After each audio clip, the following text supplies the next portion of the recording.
JoJo's Bizarre Adventures is one of the craziest things I have ever saw, but it's crazily entertaining at the same time. The story is rather long-winded to try and break it down to a synopsis, but it is basically a blood feud that travels through the ages. In the beginning of this series, we are in the 1800s, where we have the Joestar family, who has a son, Jonathan, who take in this young man, Dio, because of a debt that they feel they owe somebody. And Dio and Jonathan just don't get on together. Dio is rather devious, mischievous, nasty, just downright kind of evil.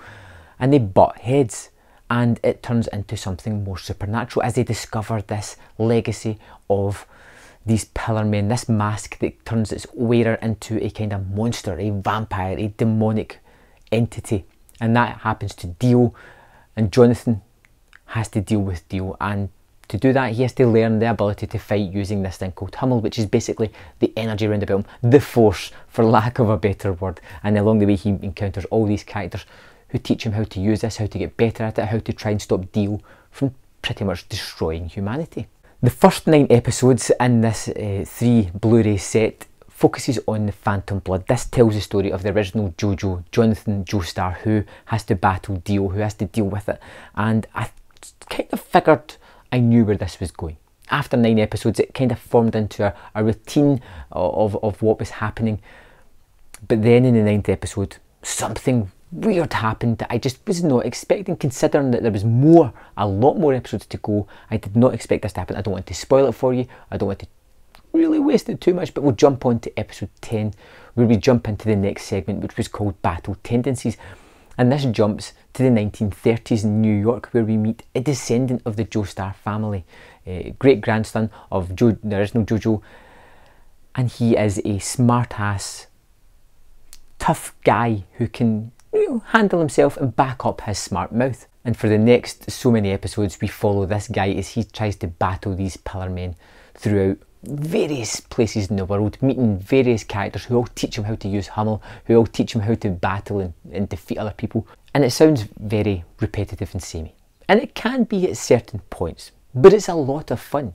The animation is terrifically well done, but it's the characters that I bought into. As much as I love Phantom Blood, Battle Tendencies really hooked me because of the characters I was introduced to there. That JoJo was terrific. He was such a smart-ass and could back it up in every possible way. The TV series has one kind of flaw that I grew to love as it went on, and that is the way of it over-explaining. It just gives you a lot of information. You will have a fight scene of JoJo fighting somebody, you'll have somebody watching who is kind of commentating on what is happening, and then in JoJo's high mind, we'll hear him talking about what he's going to do as well. But it came to be that I really enjoyed looking forward to this because I thought it was fun, I thought it was entertaining. But the best thing about this is the connective tissue. It is one large story. It is almost like an anime soap opera broken into sort of story parts. 1 to 9, Phantom Blood, and 10 to 26, Battle Tendencies.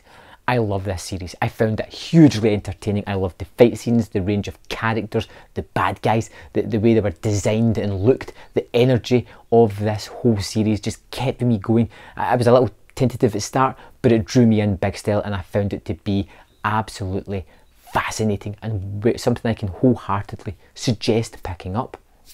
One of the best things about this is the really weird credit song, which is kind of funk central, but it fits perfectly with this movie, and I look forward to that happening every time. In fact, it's a song that I've now downloaded and I drive to. I think it's that terrific a song. The music, the animation, the characters, the voice dub, because I watched this with an English voice dub and it was terrific. It is an amazing story. It is well worth watching, well worth searching out, and the 3-disc set and the accompanying book is tremendous, and I can wholeheartedly recommend picking this up. If you're an anime fan, you've probably already heard of this series.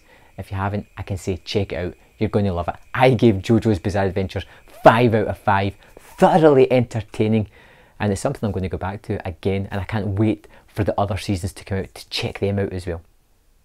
I'd love to know what you thought of that series, and keep it spoiler free, but let me know, does it get better the more it moves on?